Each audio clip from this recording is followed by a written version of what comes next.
Olá, a questão é, quanto vale esta informação que eu vou passar aqui para vocês? Porque isso que vocês vão ver aqui, vocês não vão ver em lugar nenhum. É uma análise muito condensada sobre uma realidade que passa desapercebido aos olhos de todos aqueles que querem entender a política de forma clara e objetiva. E eu vou falar hoje sobre Polícia Federal, Polícia Rodoviária Federal, Anderson Torres, que está preso, não é? Vou falar sobre Ministério da Justiça, vou falar sobre interferências, né, da política nesses órgãos da Polícia Federal e vou falar também do dia 30 de outubro, quando aconteceram aquelas operações no Nordeste. E, lógico, nós vamos terminar falando do dia 30 de outubro, dentro do processo onde aconteceram, né, as explicações que a gente está tentando entender sobre a urna eletrônica. Então vamos lá. Existe um tumulto muito grande acontecendo aí, um burburilho, assim, mas isso não passa nos olhos de vocês. Então eu estou deixando aí, né, ó, minha conta corrente, meu Pix, porque esse trabalho dá um trabalho, vocês não fazem ideia. Tanto que eu tenho que ficar pensando, capturando, pesquisando, procurando, editando. Porque o que acontece é o seguinte, aquilo que eu te falei sobre o dono do peido, né? Eles vão soltar o peido, soltam o peido e antes do cheiro chegar, eles levantam e anunciam. Ó, você peidou. Pronto. Aí aquele que foi acusado fica com o ônus de ter que se defender. E o que peidou fica com o álibi, porque ele anunciou o crime. Entendeu? Então, quando tem essa narrativa golpista, golpista, golpista, golpista, golpista, estamos falando do dono do peido, tá certo? Essa é a teoria que eu estou levando para vocês. Então, vamos falar sobre a transparência da justiça eleitoral e sobre a dificuldade de Bolsonaro em lidar com uma Polícia Federal aparelhada politicamente. Vamos entender isso?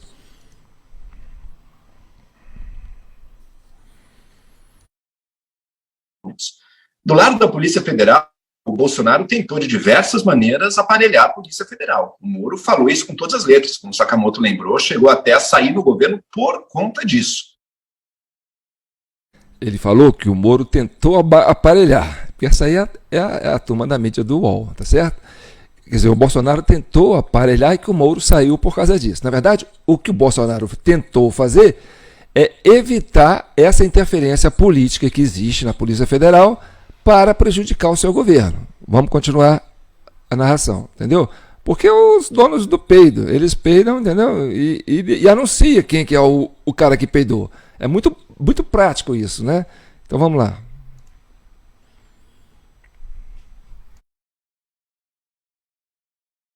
Com a indicação dos novos diretores da Polícia Federal e da Polícia Rodoviária Federal, você coloque superintendentes que estejam alinhados com o trabalho desses dois diretores, né, que estão subordinados a Flávio Dino, ministro da Justiça. Foi a maior troca de comando da Polícia Rodoviária Federal. Nunca 26 superintendentes regionais dos 27 estados brasileiros e do Distrito Federal haviam sido exonerados de uma só vez. Também houve mudanças na Polícia Federal. Superintendentes regionais em 18 estados foram substituídos após um pente fino feito pelo novo diretor-geral da corporação. Então, teve já afastamento em 26 estados e no Distrito Federal e foi trocada também a direção da Polícia Federal em 18 estados. Apenas o superintendente da PRF no Piauí não foi exonerado. O que eu quero que vocês entendam? Da seguinte forma, olha aqui, aconteceu o impeachment da Dilma, tá certo? Quem caiu a Dilma, quem ficou com o governo da Dilma foi o Temer. Quem deu base para o governo Temer foi o PSDB, quer dizer, a turma da Lava Jato. Ou seja, o Temer foi obrigado pelo PSDB a indicar o ministro da Justiça de interesse do PSDB. Quem foi o ministro da Justiça indicado? Alexandre de Moraes, que foi o secretário de Segurança Pública do governo do Geraldo Alckmin no estado de São Paulo. E o que o Alexandre de Moraes fez? Ele aparelhou toda a Polícia Federal, tanto a Polícia Rodoviária Federal com pessoas de sua confiança. Ou seja, no governo Temer, quem estava coordenando a Polícia Federal era a turma do PSDB, porque quem criou a estrutura toda da indicação do diretor-geral, dos superintendentes, entendeu? Foi a iniciativa do Alexandre de Moraes enquanto ministro da Justiça.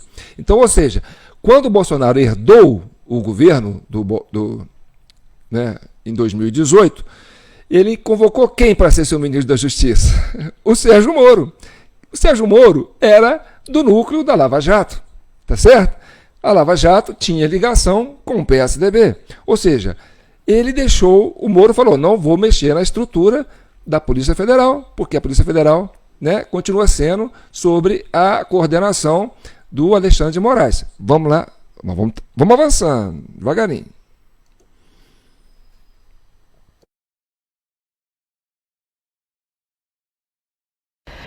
Dispensado nesta semana pelo governo Lula, o ex-corregedor da Polícia Rodoviária Federal, Wendel Benevides, escondeu da Controladoria Geral da União 23 denúncias envolvendo o ex-diretor-geral Silvinei Vasquez.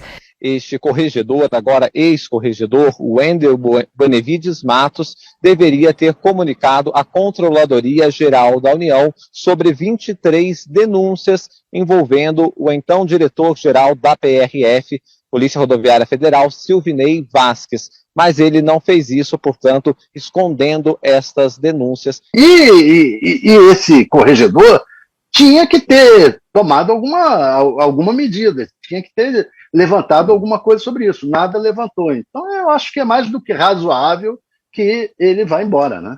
Inclusive, com a fala de Flávio Dino, né, dizendo que são múltiplos os indícios de uma interferência em relação às eleições, principalmente em Minas Gerais e na Bahia, e saiu hoje, foi publicado no Diário Oficial da União, a dispensa de Wendel Benevides Matos, que era, né, o corregedor-geral da Polícia Rodoviária Federal. Ele é o responsável pelas investigações internas da Polícia Rodoviária Federal, como justamente essas blitzes que foram realizadas durante o segundo turno das eleições. Hoje até a gente trouxe uma reportagem do Carlos Madeiro falando que o número de policiais entre o primeiro e o segundo turno aumentou bastante na Polícia Rodoviária Federal para trabalhos nas ruas. Olha, a Polícia Rodoviária Federal participou ativamente da tentativa de mudar o resultado das eleições, tentando com aquelas blitzes. Então vamos lá. Vamos chegar nisso aí para vocês entenderem onde que eu estou falando, né? Aconteceu, de fato aconteceu, né, que essas blitzes aconteceu mais no Nordeste e em Minas, Bahia principalmente e Minas principalmente. Eu fiz um comentário há muito tempo atrás, entre o primeiro e o segundo turno, que a abstenção no Nordeste seria muito grande. Sabe por quê? Porque é o seguinte, a dinâmica do processo eleitoral de 2022 foi o seguinte: existia um bombardeamento na pessoa política de Bolsonaro.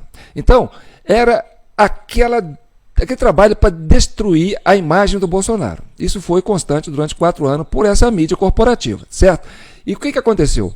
O Bolsonaro ganhou uma base eleitoral muito grande, isso no Brasil inteiro, e também, inclusive, no Nordeste.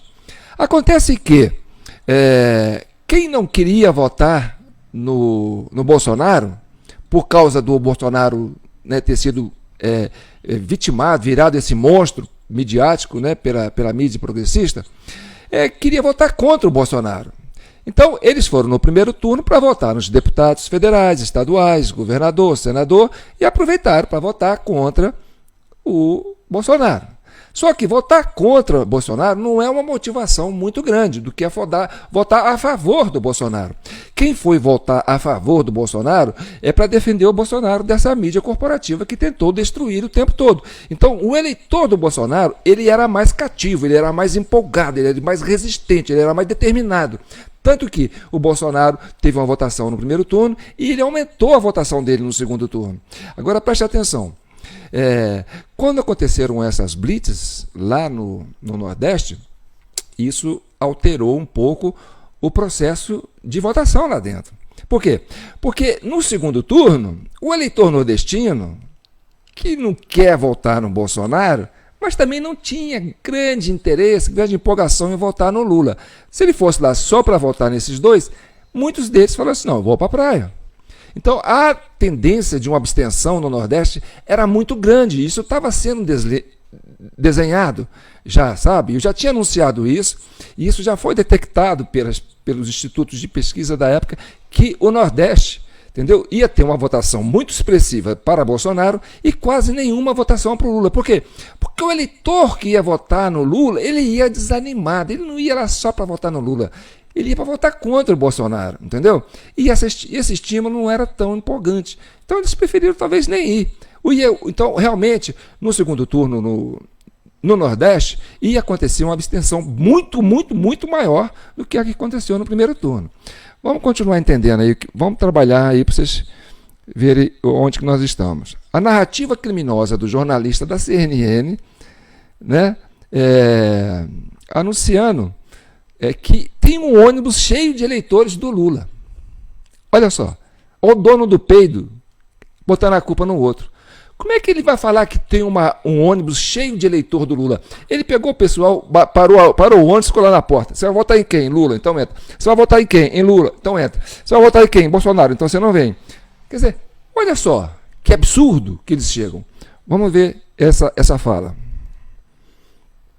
Aquelas blitz que a gente viu que acabaram acontecendo no segundo turno das eleições, no dia 30 de outubro, em que houve operações da Polícia Rodoviária Federal em rodovias federais, parando ônibus que estavam levando eleitores de Luiz Inácio Lula da Silva para os pontos de votação, numa tentativa de evitar que as pessoas votassem no candidato delas, que naquela ocasião era Luiz Inácio Lula da Silva. Mas me parece que, se confirmado realmente que houve a intenção de impedir que eleitores do Lula votassem na eleição, isso é absolutamente criminoso e inaceitável. Vocês entenderam? O dono do peido apontando o outro, tá certo? Ou seja, quem provocou essas blitzes foi justamente para, sabe, justificar uma realidade que não se configura. Entendeu? Porque, olha, como é que você sabe que o cara vai votar no Lula? Né? E não tinha eleitor do Bolsonaro ali? Tinha, entendeu? Então, talvez essas blitz seja para diminuir. Aí eu vou ser o cara que vai acusar o cara que peidou, tá certo? O cara peida acusa o outro, eu posso acusar o cara que peidou. Então eu vou acusar o cara que peidou. Você está querendo diminuir a presença de eleitores nas urnas porque a votação do Bolsonaro vai ser muito mais expressiva do que a votação do Lula nas urnas do Nordeste. E como tem aquele esquema do dedo do mesário, vai ficar muito mais difícil, vai gastar muito mais tempo para que o mesário possa utilizar da sua digital para reverter esse voto, né, e aumentar a votação do Lula. Essa é uma interpretação, tá certo? Eu posso apresentar isso. Posso falar assim, você que é o dono do peido, você quer que realmente ocorra blitz, que diminua a presença do eleitor. Por quê? Porque o eleitor que ia mais votar, onde teria mais voto, seria realmente do Bolsonaro. Porque o Brasil é um só. O que rola na rede social aqui no Sul, rola na rede social do Nordeste. Então, isso não tem como você dizer, o Nordeste pensa do jeito, o Sul e o Sudeste pensa de outro jeito. Não, é tudo homogêneo. Aí, de repente, vê, o Nordeste inteiro votou no Lula. Votou? E essas blitz? Tirou o pessoal que ia votar? E aí vem o mesário e faz esse trabalho dele. Porque olha que eu falo, sempre, que o dedo do mesário abre a urna para qualquer eleitor votar, inclusive ele próprio. E depois, no final, vocês vão chegar a essa conclusão comigo. Vamos lá. Não quero ficar tomando muito tempo, não, porque senão fica um vídeo grande.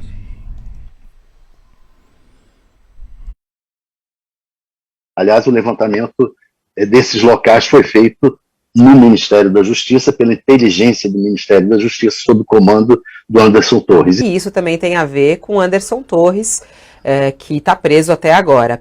O Silvinei Vasquez, né, diretor da PRF, primeiro fez bloqueios para impedir, para dificultar a vida de eleitores no dia do segundo turno, principalmente no Nordeste, né? Vamos lembrar que Silvinei Vasquez estava embaixo de quem? Estava embaixo de Anderson Torres, ministro da Justiça, que agora está preso.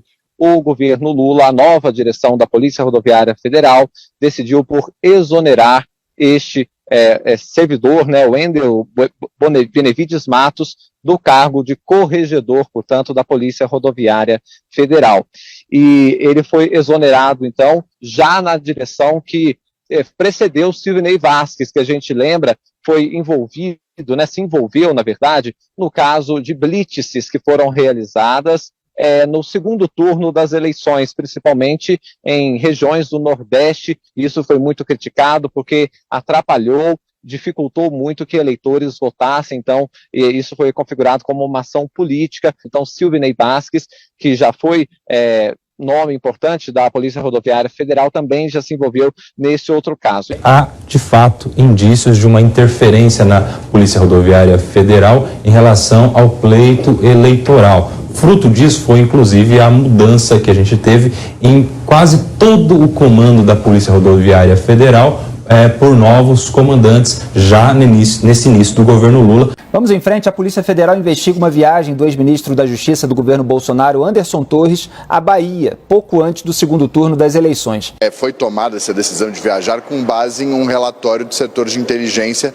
do Ministério da Justiça e Segurança Pública, na época em que Torres era o ministro da Justiça e Segurança Pública do governo de Jair Bolsonaro. Esse relatório foi elaborado por uma secretária do Serviço de Inteligência do Ministério da Justiça e Segurança Pública, elencando os principais pontos em que Luiz Inácio Lula da Silva tinha se destacado com relação a Jair Bolsonaro no primeiro turno das eleições. Agora, os investigadores vão se debruçar novamente sobre esse depoimento e provavelmente devem pedir um novo depoimento de Anderson Torres, que está preso desde metade de janeiro por conta de outro caso que foi o 8 de janeiro. É uma tentativa indireta de golpe, né? Porque você prejudicar a chegada de eleitores para favorecer um dos candidatos é algo assim bastante maquiavélico.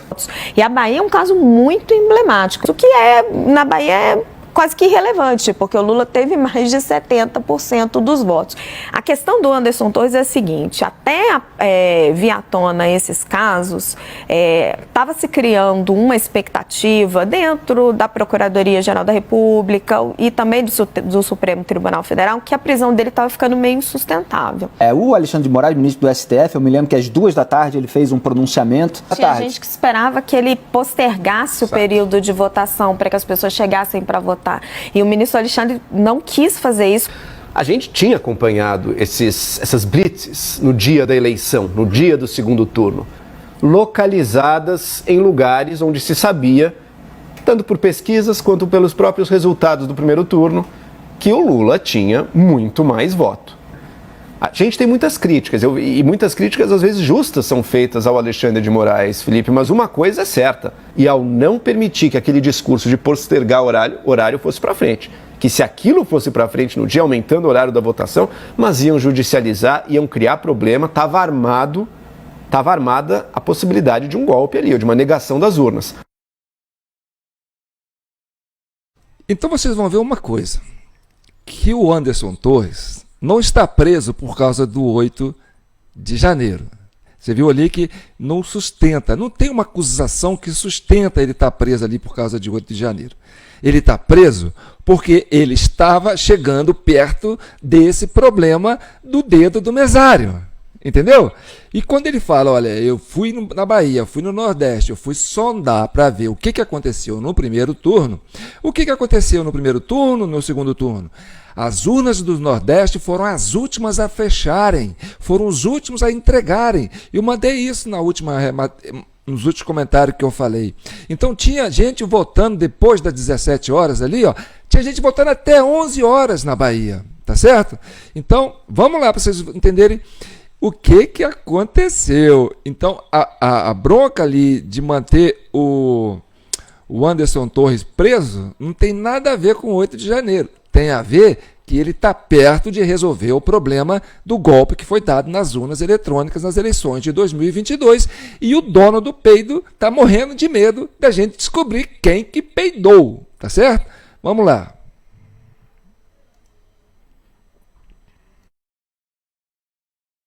O que a gente tem que entender é se houve o dolo de impedir a votação.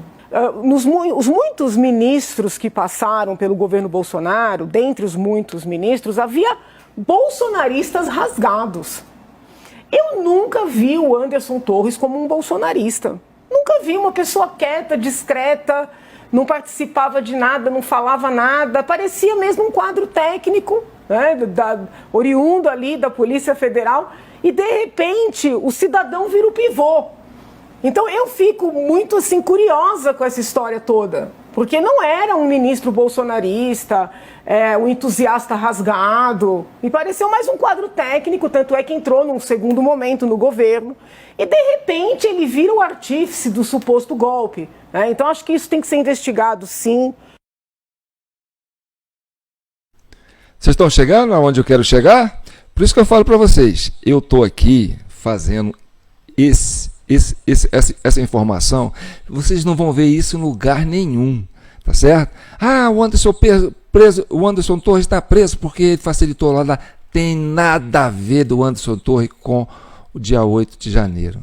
Tudo tem a ver com o dia 30 de outubro. Por isso que eu falo, se você investigar o dia 30 de outubro, se sair a CPI de 8 de janeiro, vai chegar no 30 de outubro. E eu torço muito para que a Polícia Federal, entendeu, consiga se livrar desses aparelhamentos, sabe? Isso aí, olha, você que é da Polícia Federal, que é funcionário da Polícia Federal, você que é delegado, tenta ser independente, não abaixa a cabeça para esse povo, não. O Brasil inteiro está precisando disso, precisando de uma Polícia Federal séria, independente, corajosa, que peita esse sistema e para com essa merda de deixar esse povo fazer de vocês o que eles quiserem. Vamos continuar assistindo.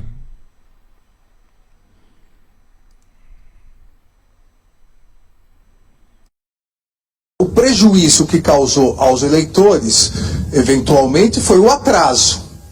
O atraso durante aquela inspeção. Mas eu volto a dizer, nenhum ônibus voltou para a origem. Nada de adiamento do término da votação. A votação termina às 17 horas, como programado, sem nenhum problema. Como eu disse, o diretor da Polícia Rodoviária Federal esteve aqui, explicou as suas razões, disse que não houve nenhuma intenção de descumprimento da determinação do Tribunal Superior Eleitoral. Quem é que está defendendo o delegado, o diretor-geral da Polícia Rodoviária Federal? O Alexandre de Moraes. Porque esse diretor-geral da Polícia Rodoviária Federal foi indicação dele na época que ele era ministro do Temer. Como o Bolsonaro colocou o Moro de ministro, o Moro manteve a estrutura que ele tinha antes no governo Temer. Por quê? Porque o Moro tem uma ligação com a Lava Jato, tem essa ligação com o PSDB e tem essa ligação com, de fato, o Alexandre de Moraes. Daí aquele imbróglio todo de que quando o Bolsonaro queria que ele mudasse alguma coisa, ele deu piti, saiu emburrado, jogando gosto para cima e falando que o Bolsonaro é um cara, entendeu, que interferiu. Quer dizer, aí que teve a crise. Vamos continuar assistindo, que vocês vão ver onde nós vamos chegar. Há relatos de que essas operações estariam acontecendo, talvez de uma maneira desproporcional, em estados do Nordeste. Que foram operações realizadas e vistorias com base no Código de Trânsito Brasileiro, e que vai documentar que, no máximo, essas inspeções duravam 15 a 20 minutos, no máximo. Entenderam? Então, quem defendeu a Polícia Rodoviária Federal dessas blitz? Alexandre de Moraes. Quem que tentou punir esse cara? Ninguém. Ele protegeu esse cara.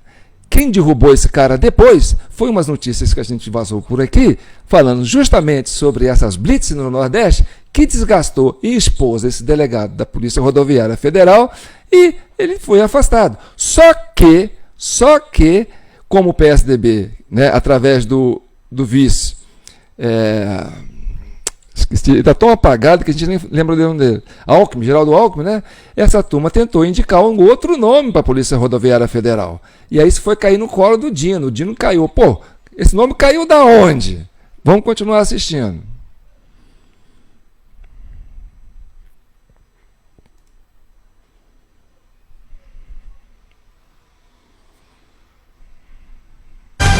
E o futuro ministro da Justiça, Flávio Dino, deu uma nova entrevista coletiva nesta quarta-feira. Ele recuou e desistiu do nome anunciado na última terça-feira para assumir o comando da PRF, a Polícia Rodoviária Federal. Flávio Dino desistiu de nomear o delegado Edmar Camata para o posto de diretor-geral da Polícia Rodoviária Federal. Por questões políticas, a alteração precisou ser feita. Em relação a posições deles pretéritas sobre Lava Jato, Sérgio Moro, Dallagnol, sim, claro. No caso específico da Polícia Federal, por exemplo, existe um diretor-geral que é quem escolhe os superintendentes nos estados. As 27 unidades da federação têm seu próprio ali chefe regional. Você com certeza se lembra de que o Sérgio Moro, quando aceitou virar ministro da Justiça, pediu para o COAF integrar essa pasta reformulada que ele iria comandar. O Moro era quem tinha escolhido o presidente do COAF, que é o Roberto Leonel. E quem escolhe o diretor da Polícia Federal, tradicionalmente também, é o ministro da Justiça. O Ricardo Saad, que é o atual chefe da polícia no Rio, está no cargo desde fevereiro do ano passado, então ali ainda na gestão do Michel Temer.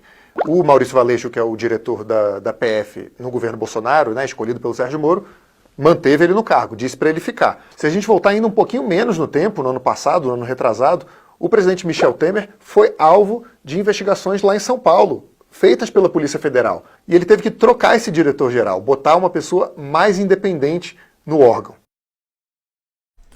Então eu peço encarecidamente que esse órgão, Polícia Federal, Polícia Rodoviária Federal, vocês que são funcionários, desde o faxineiro até o diretor, entendeu? Tragam essa independência para essa Polícia Federal. Está na mão de vocês, sabe? Vocês têm a faca e o queijo na mão. Parem de deixar essas interferências políticas.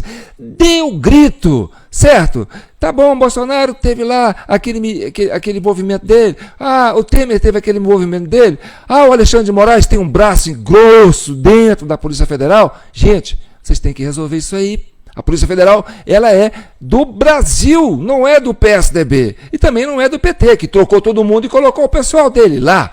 Olha só que absurdo. Levantem, põe esse Brasil para cima. É isso que a gente está querendo. E eu coloco aqui para vocês justamente isso.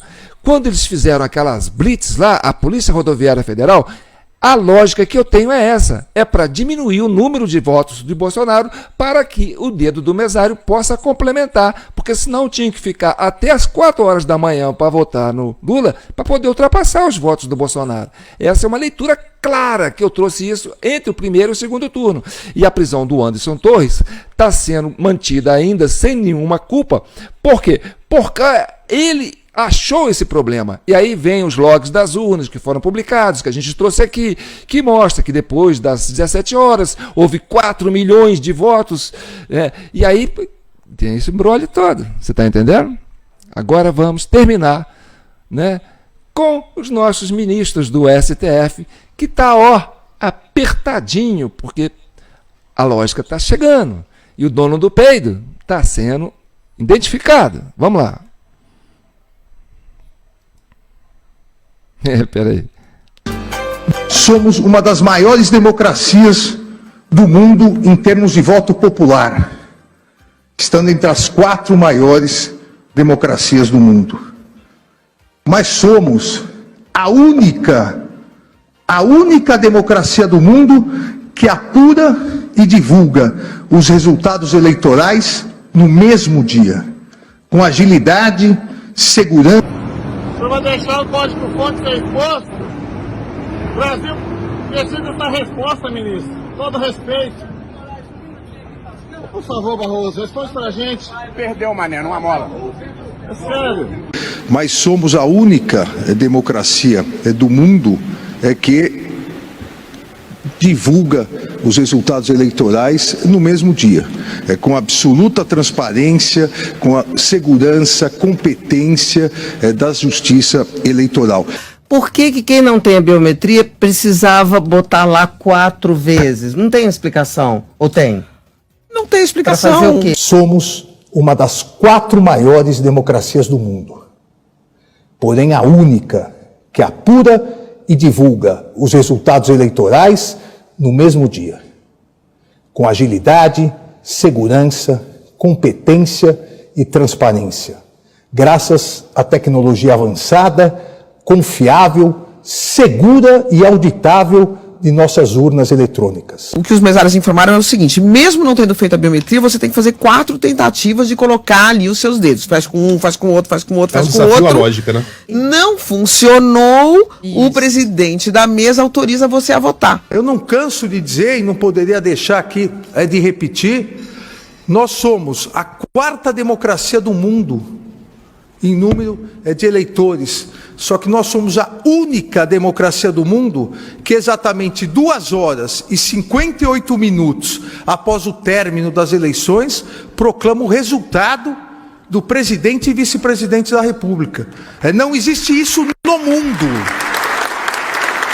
Com transparência, com confiança, com legitimidade. Acho que já seria bom o TSE, em vez do ministro Alexandre de Moraes ficar insistindo que dá tudo bacanérrimo, explicar o que está acontecendo, porque isso vai servir à contestação da urna eletrônica. O sistema de votação eletrônica brasileiro é um sistema seguro, transparente e auditável. Não sabia, não vi, não é possível que mais tarde também houvesse esse problema. O que é ruim exatamente nesse momento de contestação de urna eletrônica, quando acontece qualquer coisa que não se sabe direito o que é alguma coisa e isso, eu acho, isso vai ajudar o tumulto. 1.800.000 mesários que são verdadeiros agentes da cidadania e serão novamente nesse domingo.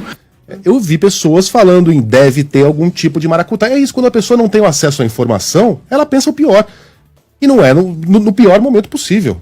É que não há remédio na farmacologia jurídica para maus perdedores. Barroso criticou os ataques à justiça eleitoral, dizendo que essas ações têm levado o descrédito do Brasil no plano internacional. Passamos de um país querido e admirado internacionalmente a um país olhado com desconfiança e desprezo. Embora não tenha a ver com contagem de votos, não tem nada, mas e daí? O que tem a ver, né, nessa história dessa confusão de contestação de urna eletrônica? O que teve de razoável até agora? Absolutamente nada. Aí acontece um negócio desse. Eu vivo